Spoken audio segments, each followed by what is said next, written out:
Ladies and gentlemen, boys and girls, today we're talking about the latest DC animated movie, Batman The Long Halloween Part 1, with of course Part 2 releasing next month on digital and physical media early August, which I'm super excited for that as well. But Batman The Long Halloween Part 1, this was a crazy awesome movie. And before we get into the actual review part of this video, I do want to make two things clear. First of all, this is going to be a half spoiler, half non-spoiler review. So if you haven't seen the movie yet, great, that's fine. Don't worry. I'm going to give a spoiler warning when we get to that part where we're actually talking about the spoilers. So stay tuned.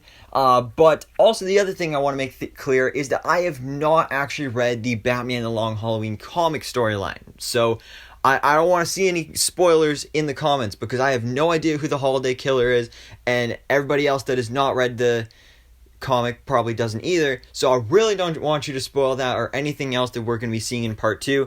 I really want to, preserve the experience and all that good stuff. So please don't be that person and spoil stuff. So just want to make that clear. And also I can't really do a comparison from the comic to the movie, but all I can say is that this was a great movie. So anyways, guys, without further ado, let's go ahead and jump into my review for Batman The Long Halloween Part 1.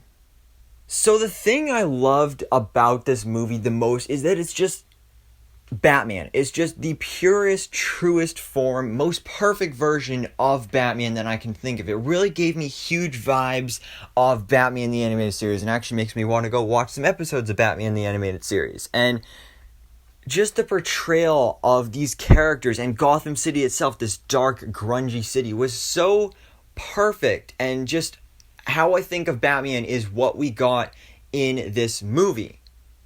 And like I said, even though I haven't actually read the Batman The Long Halloween storyline, I know the basis of it. Of course, it's about this Holiday Killer. And I love this. I love the story for that element because Batman's always called the world's greatest detective and all that, but you don't really see it that often, especially in animation. Usually it's just like, all right, he beats up the bad guys and that's all, and that's cool. But I love the detective elements of this character because I'm a huge fan of murder mystery and all that stuff. So it's really cool to see Batman using his detective skills to take on this holiday murder mystery. And it's just so cool to see. I love to see it in this setting. Plus, it also gets me really excited for the Batman next year because that movie has been said to at least be inspired and partially based on the Long Halloween storyline with some sort of murder mystery as well. So really excited for that too. But this is just, like I said, like the purest, most perfect version of Batman in my mind. When I think of Batman, this is kind of what I think of. And I loved every second of it. One of the reasons I loved it so much is because of Batman Bruce Wayne himself, Jensen Ackles, who did the voice, which he was so perfect to be Batman and Bruce Wayne. And this is also kind of a full circle moment for him because, of course, all those years ago, he did the voice for Red Hood in Batman Under the Red Hood. And now, all these years later, he's like kind of graduated to now becoming Batman. And he is just so perfect as Batman because I love how he differentiates his voice between Bruce Wayne and Batman. It's very subtle and almost hard to tell at parts, but it's there. You can tell the difference. And a lot of Batman voice actors can't really do that. They use the same voice for Batman and Bruce Wayne. And then some of them, even when they are able to differentiate it, their Batman voice just sounds kind of goofy. But with Jensen Ackles, like his Bruce Wayne was dark and brooding, but he also seemed like the rich playboy guy. But then his Batman was even more dark and brooding and more grittier, and his voice was deeper, and he was just a complete badass. And it was so awesome. And sometimes, if I'm being honest, there were times where I was listening to him speak as Batman and his voice actually kind of sounded like Kevin Conroy, who of course is like the Batman. He's like the ideal Batman voice.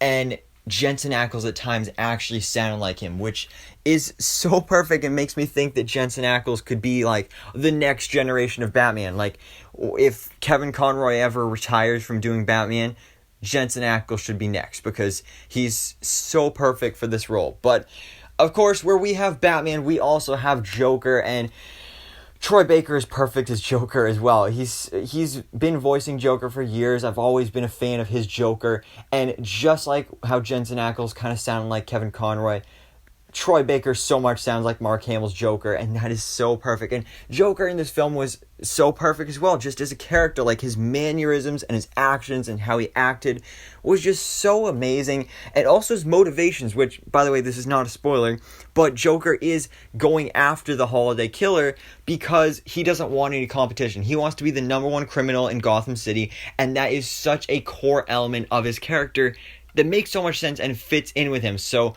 I love that whole element. Also, that final battle with him and Batman was so cool to see.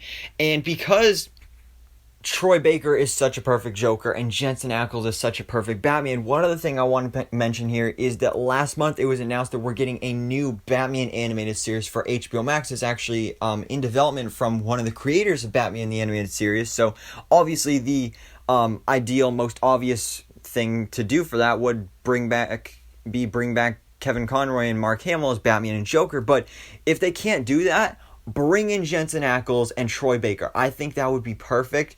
These two are perfect in these roles, and I love them so much. But when it comes to the rest of the cast, the whole cast here for this movie was really amazing. But some other highlights, of course, Naya Rivera as Selina Kyle Catwoman. She was so perfect in this movie. Of course, she tragically passed away last summer, so it is unfortunate that she won't be able to continue with the role in any other future movies or anything, because she really was perfect for this. But oh man, she just, hearing her voice with that character, it just fits so well. She again, just like with Troy Baker and Jensen Ackles, she just felt like Catwoman. There's no weird thing. Sometimes with characters, when you hear a voice come out of the character's mouth, it sounds a little weird. But with these three characters especially, it was just so natural and so perfect, and I really loved it. But another one that was a huge highlight was David Dastmalchian as Calendar Man, who's only in one scene, but he stole the show here in this one scene, because I'm a huge fan of David Dastmalchian because he's in so many different superhero things. He, of course, was in the Dark Knight, he was in Gotham, he was in The Flash, he's in the Ant-Man movies, and he's going to be playing Polka Dot Man in the upcoming The Suicide Squad movie.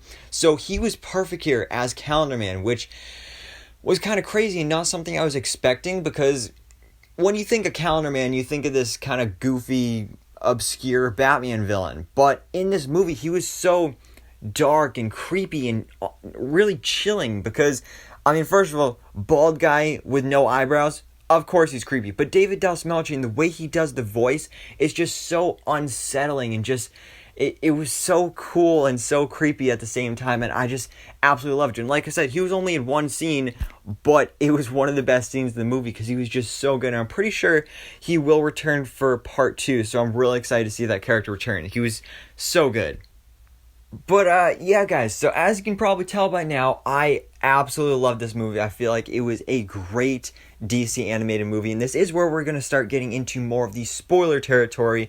But if you're heading out now, if you haven't seen the movie yet, you're in for a treat, because this thing was amazing. But now, guys, hopefully if you're still here, you've seen the movie, you know everything that went down, because we are talking spoilers. And just the way this movie took place and how it transitioned through all the different holidays, Batman trying to unravel this mystery, was so cool, because this story does take place in Batman's early years, so he is kind of a rookie. So that is why by the end of the movie, he does fail. He messes up and he fails Gotham City. And it was so cool to see, especially because there's just so many twists and turns, because throughout this whole movie, they were making it seem like Alberto was the Holiday Killer. And then by the end, in that final scene when Batman confronted him, I mean, it was a little predictable once you got to that point. But leading up to it, I actually thought he was the killer. I was like, yeah, it's got to be that guy. But no, it is not him. And this is a point where I kind of wanted to talk about some of my theories as to who the Holiday Killer is. Again, I haven't read the storyline from the comics, so I have no idea who it is. If you do, don't spoil in the comments below. If you haven't read the comics and you don't know who the Holiday Killer is either, let me know your theories on who it is. But I think the most obvious one is Gilda Dent. This is my number one theory. Obviously, there's some other possibilities, but just the way she acted in this movie, she seems like a very messed up, depressed person. With the fact that she can't have kids and her life with Harvey Dent, and clearly their marriage is not the greatest right now. But she just seems like a character that they seem to focus on quite a bit in this first part, that I feel like there's got to be some sort of semblance or some sort of importance when it comes to this character. But then again, maybe she's not the holiday killer, because when we saw the holiday killer, we saw close-ups of the face, and it was clearly a dude that kind of looked like Harvey Dent. So maybe it is Harvey Dent, and it's like his two-faced side is starting to come out. I don't really know for sure, but it's still cool either way.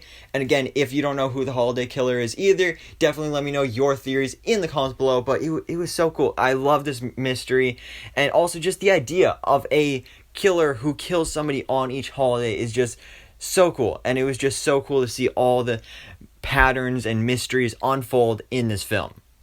But after the film was actually over, in case you didn't already know, there was a post-credit scene that sets up part 2. So if you haven't seen it yet, then you should probably go check it out, because I'm about to spoil that too. But it features Bruce Wayne going to the funeral of Alberto Falcone, and Carmine is like, once again, like, oh yeah, you should come work with me and all that stuff. And Bruce is like, no. So then Carmine is like, oh yeah, let me introduce you to my associate, which is revealed to be Poison Ivy. And at first I was thinking, like, oh, is that Gilda Dent? Just because when she had the hood over her face. But no, it's Poison Ivy, who we saw in the trailer for part 2, which, by the way, now I gotta go and rewatch the trailer for part 2 now that I've seen part 1. And yeah, so now Poison Ivy is kind of taking over Bruce Wayne, and I'm interested to see how this starts off part 2.